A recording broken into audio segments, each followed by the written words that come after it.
The mountain wind was howling at 50 knots, freezing the blood of JSOC's most lethal operative. For 72 hours, the Pentagon heard absolutely nothing. They assumed the ghost sniper was dead. Then a single broken radio transmission shattered the silence and changed the history of naval special warfare forever. The operators of the Joint Special Operations Command called her Wraith.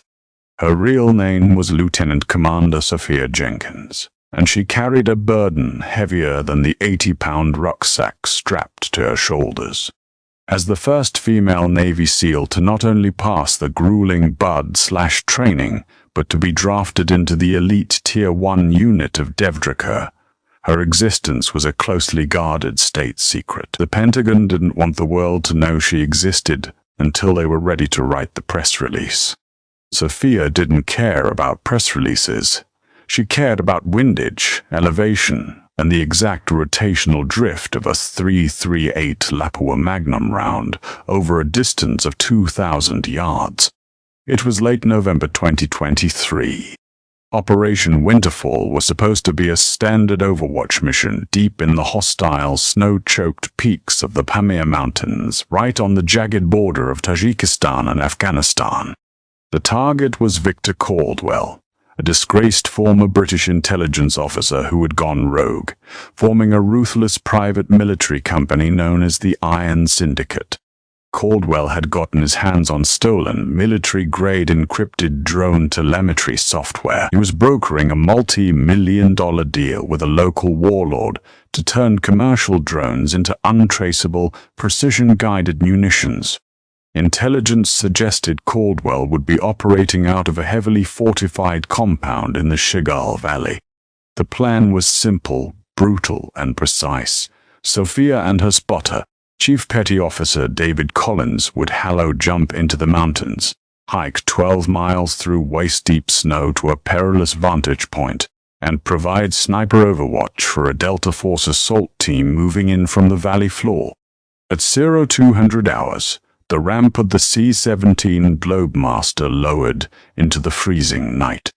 The air was thin and merciless. Sophia and David stepped off the edge into the black void, free-falling for 2 minutes, before pulling their chutes and gliding silently into a harsh, lunar-like landscape. The insertion went flawlessly. For the next 14 hours, they humped their gear up a 60-degree incline, fighting off hypoxia and frostbite. They established their hide site on a rocky outcropping overlooking Caldwell's compound, a sprawling network of concrete bunkers and reinforced steel gates nestled against the mountain wall. "Riflers up," Sophia whispered, her breath forming a brief, icy cloud before vanishing. She pressed her eye to the Night Force optic of her Macmillan TAC 338. "I have eyes on the courtyard. 2 tangos armed with AK variants." No sign of the HVT. Beside her, peering through his spotting scope, David keyed his mic. "Echo actual to TOC. Hide site established. Awaiting assault package. Copy Echo actual," crackled the voice of Captain Robert Hayes from the Tactical Operations Center in Bagram. "Assault package is 20 minutes out. Hold your perimeter." But the assault package never arrived. 10 minutes into their overwatch, David suddenly stiffened. "Hold on. Thermal imaging is picking up a massive heat blue coming from the eastern ridge above us." Sophia shifted her rifle, scanning the tree line. The hair on the back of her neck stood up. Snipers rely on camouflage and positioning, but their greatest defense is the assumption that no one knows they are there. But as Sophia's optics swept the ridge, she saw them, not local insurgents in sandals and robes, but highly trained mercenaries wearing white winter camouflage and carrying suppressed thermal optic rifles. And they were moving in a perfect crescent-shaped flanking maneuver, right toward their hide site. "They aren't patrolling," Sophia said, her heart hammering a steady, cold rhythm against her ribs. "They're hunting. Caldwell knew we were coming. The route, the timing, everything. Talk, this is Echo Actual," David whispered urgently into the encrypted Harris radio. We are compromised. I repeat, hindsight is compromised. Multiple heavily armed tangos moving on our position. We need immediate. A suppressed crack echoed through the freezing air. David was thrown backward, a 7.62mm round shattering his spotting scope and tearing through his shoulder. The radio in his hand exploded into a shower of sparks and plastic shrapnel. David! Sophia abandoned her firing position, dragging her spotter behind the thin cover of a jagged granite boulder. Snow immediately turned crimson beneath him. "I'm hit," he grunted, his teeth gritted in agony. Radio's gone. Heavy suppressing fire began to rain down on their position. Bullets chipped away at the rock, sending razor-sharp stone fragments slicing through the air. Caldwell's mercenaries were closing the net. They had the high ground, the numbers, and the element of surprise. Sophia's training took over. There was no panic, only a hyper-focused clarity. She pulled a fragmentation grenade from her rig, pulled the pin, and hurled it blindly over the rock. The explosion bought them a 3-second window. "We can't stay here," Sophia shouted over the deafening roar of gunfire. She grabbed David by his harness. We moved down the ravine. Now, as they scrambled down the treacherous icy slope, a second wave of fire chased them. The terrain was a nightmare of loose shale and hidden crevices covered in snow. Halfway down the descent, the mountain gave way. A localized avalanche, triggered by the explosion and the gunfire, ripped the ground from beneath their feet. Sophia felt a terrifying weight of white rushing over her. She reached out to grab David, but the sheer force of the snow violently tore them apart. The world spun in a blinding, suffocating rush of ice and rock. She was tumbling out of control, smashing against buried boulders, the breath violently expelled from her lungs. And then everything went totally, terrifyingly black. 400 miles away, in the Tactical Operations Center at Bagram Airfield, Captain Robert Hayes stared at the giant digital map on the wall. The green icon representing Echo Actual had vanished. "Get them back on the line," Hayes barked, his voice tight with barely suppressed panic. "Now, I'm trying, sir," the communications officer replied, his fingers flying across the keyboard. "We lost their telemetry right after the explosion. Satellite is showing a localized seismic event, an avalanche." "What about the Delta assault team?" Halted 3 miles from the target. "If Caldwell knew Echo Actual was there, he knows Delta is coming." "It's an ambush." Hayes slammed his fist onto the console. "Recall the assault team. Scramble QRF and get Reaper drones over that ridgeline immediately. I want eyes on my sniper." The room fell into a heavy, oppressive silence. Everyone in the TOC knew the stakes. Lieutenant Commander Sophia Jenkins wasn't just another Tier 1 operator. She was a pioneer. She had endured the resentment of traditionalists, the brutal physical punishment of the sea, and the constant crushing pressure of having to be twice as good just to be considered equal. If she was killed on her first major classified deployment, or worse, captured by a sadist like Richter Caldwell, the political and psychological fallout would be catastrophic. For the next 24 hours, JSOC threw everything they had at the mountain. Drones equipped with ground-penetrating radar scoured the avalanche path. Quick reaction forces fast-roped into adjacent valleys.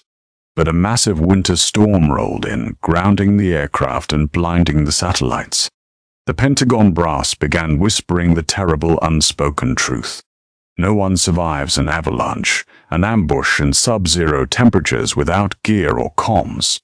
Sophia Jenkins was gone, but down in the frozen dark of the ravine, the ghost sniper was very much alive.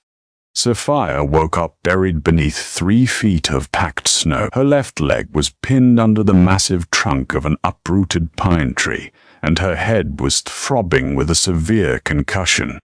Panic, the natural human response to being buried alive, flared in her chest. She forced it down, taking shallow, measured breaths to conserve the limited oxygen trapped in the ice pocket around her face. Using her combat knife, she painstakingly chipped away at the ice for 2 agonizing hours, finally freeing her trapped leg. When she finally broke the surface, gasping the freezing mountain air, the storm was raging at full force. Visibility was less than 10 feet. She took stock of her situation. Her primary weapon, the Macmillan TAC 338, was gone, lost in the slide. She had her sidearm, a Sig Sauer P2262 spare magazines, her combat knife, a flare, and a roll of gauze. No radio, no food.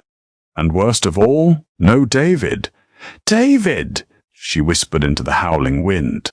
There was no response, only the mocking howl of the blizzard. Her training told her to shelter in place and wait for rescue. But her instincts told her something else. Caldwell's men wouldn't stop. They knew they hadn't found a body. They would be sweeping the ravine. For the next 48 hours, Sophia Jenkins engaged in a brutal, solitary war of survival and evasion.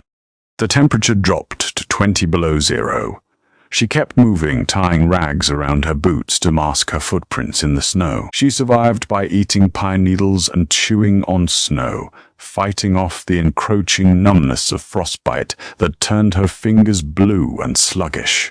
On the morning of the 3rd day, the storm finally broke, revealing a brilliant, blinding blue sky. Sophia, exhausted, starving, and operating on sheer adrenaline, had managed to climb her way out of the ravine and onto a high, jagged cliff face overlooking a narrow pass. It was there she found the first piece of the puzzle. 2 of Caldwell's mercenaries were moving through the pass below her. They were dragging something. Sophia squinted, her vision blurring from exhaustion. It was David.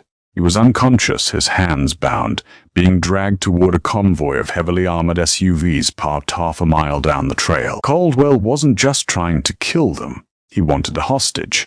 A JSOC operator to use as a bargaining chip, or a trophy for his extremist clients.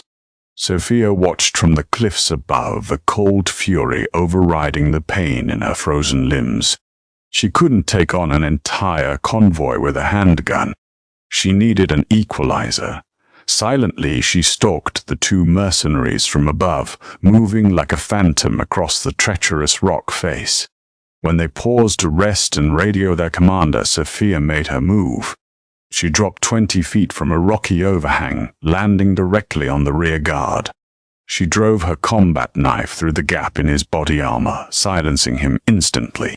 The second mercenary spun around, raising his rifle, but Sophia was already moving. She dropped low, sweeping his legs out from under him on the icy path, and finished him with a single suppressed shot from her Sig Sauer to his helmet visor. Panting, her breath ragged, she rushed to David. He was barely breathing, his lips blue, the gunshot wound in his shoulder badly infected. "David, hey, stay with me," she whispered, shaking him gently. His eyes fluttered open, glassy and unfocused. "Wraith." He coughed. You're alive. I'm a hard ghost to bust," she said, managing a grim smile. She quickly stripped the dead mercenaries of their gear. She took a suppressed M4 carbine, 3 fragmentation grenades, a medical kit, and, crucially, their long-range encrypted radio. She pressed the transmit button, but the screen flashed red.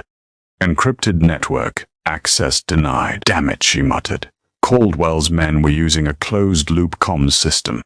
She couldn't just switch it to a JSOC frequency. The radio's hardware was locked to Caldwell's private satellite network. However, Sophia wasn't just a marksman. She had cross-trained in signals intelligence. She popped the back off the radio, exposing the wiring. She needed to bypass the encryption chip and manually tune the internal oscillator to a standard military distress frequency. It was a long shot, requiring steady hands that were currently shaking uncontrollably from severe frostbite. Suddenly a loud mechanical hum echoed through the valley.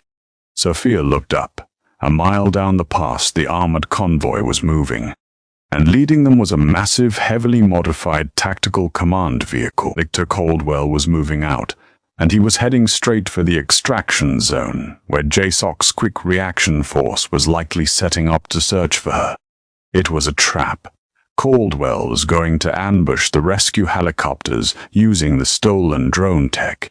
She looked at the gutted radio in her freezing, bloody hands. She had less than 5 minutes before the convoy disappeared into the tunnel system leading out of the valley, and before her brothers-in-arms flew blindly into a slaughter. She took a deep breath, pulled a length of copper wire from the dead mercenary's headset, and began to splice. The cold had long since moved past pain and settled into a heavy, suffocating numbness. Lieutenant Commander Sophia Jenkins' fingers felt like thick blocks of wood. She could barely feel the tiny gauge of the copper wire she had stripped from the dead mercenary's headset. Beside her, David's breathing was growing alarmingly shallow. Time was a luxury they had completely run out of. Down in the valley, Victor Caldwell's convoy was moving into a perfectly orchestrated kill zone. Caldwell hadn't just survived the avalanche. He had utilized it to bait a trap. The stolen drone telemetry software wasn't just for selling. He had integrated it into a mobile surface-to-air defense grid. 400 miles away in Bagram, inside the hushed, tension-filled Tactical Operations Center, JSOC Commander General Thomas Gallagher stood behind Captain Robert Hayes. On the massive LED screens illuminating the dark room, 2 green icons representing the QRF helicopters, call signs Valkyrie 11 and Valkyrie 12, were burning a path straight toward the Shigal Valley extraction coordinates. Valkyrie flight is 3 minutes from the LZ. The communications officer, Chief Petty Officer Peterson, announced. The room was deadly quiet. They were flying in blind, hoping to find the bodies of Echo Akachual. None of them knew they were flying directly into a sophisticated anti-aircraft net. Back on the frozen cliff, Sophia wedged her combat knife under the radio's circuit board. She needed to bridge the gap between the power supply and the unencrypted distress oscillator. She took a deep breath, fighting the violent shivering that racked her core, and pressed the exposed copper wire against the solder points. A sharp spark bit her thumb, smelling of ozone and burnt plastic. The radio's display flickered from red to a dull, glowing green. She keyed the blood-stained mic. Tig Fur. Tark, this is Echo Actual, Blind Tiger. I repeat, Blind Tiger, abort Valkyrie. Trap. In Bagram, the speakers on Captain Hayes's console erupted with a burst of heavy static, followed by a faint, ghostly whisper. Talk. Echo Actual. Blind Tiger. Peterson practically jumped out of his chair. I have an unauthorized transmission on the emergency distress band. It's heavy degradation, but the voice print. He tapped his keyboard frantically. It's a 98% match. It's Jenkins. General Gallagher leaned over the console, his eyes wide. Did she say Blind Tiger? Yes, sir, Peterson confirmed, his voice trembling. Blind Tiger. Immediate surface-to-air threat. She's warning off the rescue birds. My God, she's alive, Hayes breathed. Then his training kicked in. Get Valkyrie on the horn right now. Tell them to bank hard south and drop below the radar horizon. Abort the LZ. In the Shigal Valley, the pilots of the MH-60 Blackhawks received the frantic order just as their radar warning receivers began to scream. Down below, Caldwell's armored command vehicle had stopped, its roof retracting to reveal a honeycomb-style drone launcher. But because of Sophia's warning, the helicopters violently flared, dropping out of the sky and diving behind the jagged peaks, just as a swarm of explosive suicide drones ripped through the airspace, where they had been seconds before. From her vantage point, Sophia watched the drones detonate harmlessly against the mountainside. She let out a ragged breath. She had saved the QRF. But in doing so, she had transmitted a powerful, unencrypted radio signal. Caldwell wasn't a fool. The radio transmission had painted a massive target on her back. Below her, the convoy abruptly ground to a halt. The rear doors of the armored SUVs swung open, and 24 of Caldwell's mercenaries poured out, scanning the cliffs. Caldwell himself stepped out of the command vehicle. Even from this distance, Sophia could see the fury radiating from him. He pointed a gloved hand directly up at the cliff face where the radio signal had originated. "TOC Echo Actual." Sophia spoke into the radio, her voice suddenly steady, the adrenaline searing through her frozen veins. "Valkyrie is clear, but I am critically exposed. I have one wounded, immobile, requesting immediate close air support." "Echo Actual, this is TOC." Hayes' voice crackled back, clear and strong. "We have an AC-130 gunship, call sign Spooky 4, currently rerouting to your grid. ETA is 12 minutes. Can you hold out?" Sophia looked at the 20 heavily armed men beginning to scale the treacherous path toward her. She looked at her captured M4 carbine and the single spare magazine she had stripped from the guard. She had 60 rounds to hold off an army for 12 minutes. "Negative TOC, Sophia said, racking the charging handle of the M4. "But I'm going to make them bleed for every inch." The first wave of mercenaries pushed up the narrow, icy switchbacks with reckless speed. They assumed they were hunting a broken, freezing survivor. They didn't realize they were pushing into a fatal funnel orchestrated by a Tier 1 sniper. Sophia didn't have her precision rifle, but she understood ballistics, angles, and human psychology better than anyone on that mountain.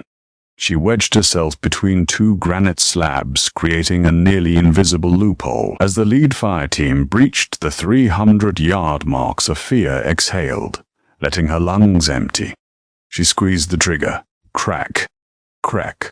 2 suppressed 5.56 rounds punched through the cold air. The point man dropped instantly, a round perfectly placed through the center of his chest rig. The second man scrambled for cover, but Sophia had already anticipated his movement, putting a round through his exposed knee, sending him tumbling violently down the rocky slope.